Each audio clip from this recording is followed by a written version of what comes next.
নাই, আমি কি রাত আনি নাই, দিন আনি নাই, আমি তো এনেছি।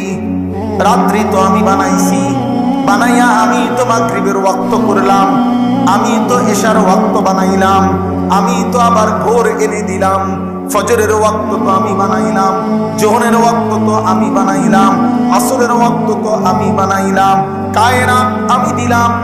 আলাম নাজালিল আরদা মিহাদা ওয়াল জিবালা আওতাদা ওয়া খালাকনাকুম আজওয়াজা। আল্লাহ বলে, বলো না বান্দা, পায়ের নিচের জমিন আমি কি বিছায়া দেই নাই? পাহাড়গুলো পেরেগের মতো আমি কি তোমার জন্য স্থাপন করি নাই? তোমাদেরকে জোড়ায় জোড়ায় নারী পুরুষে আমি কি সৃষ্টি করি নাই? দুই চোখের ঘুম আমি কি দেই নাই? দিনের আলোকিত পৃথিবীটাকে আমি কি আলোকিত করি নাই? অন্ধকারের কালো চাদর দিয়ে পৃথিবীটা আমি কি ঢেকে দেই নাই? মাথার উপরে 7টা আসমান আমি কি বানাই নাই? একটা প্রজ্জ্বল আলোকিত সূর্য আমি কি জ্বালাইয়া দেই নাই? আসমান থেকে বৃষ্টি আমি কি নামাই নাই?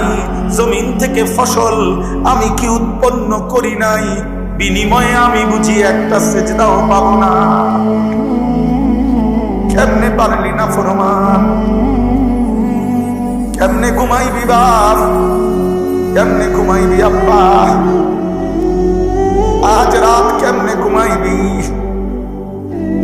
একটা ওয়াক্ত নামাজ যে পড়লা না বাপ, মা, বোন, ভাই, যুবক, বৃদ্ধ, কেমনে ঘুমাইবা? আল্লাহু ইয়াতাওয়াফাল আনফুসা হিনা মাউতিহা ওয়াল্লাতী লাম তামুত ফী মানামিহা। আল্লাহ বলে, বান্দা তুমি কি জানো কিনা, প্রত্যেকবার ঘুমের সময় আমি আল্লাহ কিন্তু রূহটা দেহ থেকে আলাদা করে রাখি। প্রত্যেকবার ঘুমের সময় রূহটা আমি শরীর থেকে বিচ্ছিন্ন করে রাখি। আবার আমি চাইলেই ফেরত দেই, না চাইলে রেখে দেই। এজন্য বাপ, সারাদিন নারী দেখলা, ছবি দেখলা, দুনিয়ার ব্যস্ততার মধ্যে রয়ে গেলা, দোকানদারি করলা, দোকান ব্যবসা, বাজার ব্যবসা, আয় রোজগার করলা, এক ওয়াক্ত নামাজ পড়লা না, নারী ছবি, নাটক, সিনেমা দেখলা। গুনার মাধ্যমে আল্লাহর একটা সেজদা না দিয়ে যারা ঘুমায় গেলা, আব্বা এই ঘুম যদি আর না ভাঙে,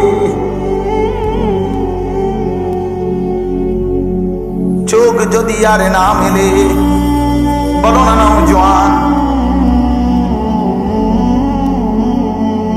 এখন সেজদা দিও। এখন ওয়াজের মধ্যে কোনো সফলতা নাই যে একটা মাহফিল করাইছে, মাহফিল বহুত মানুষের করা, আপনাকেও মাহফিলের লোক হয়েছে, তো অন্য মাহফিলের মধ্যে কি মশা মাছি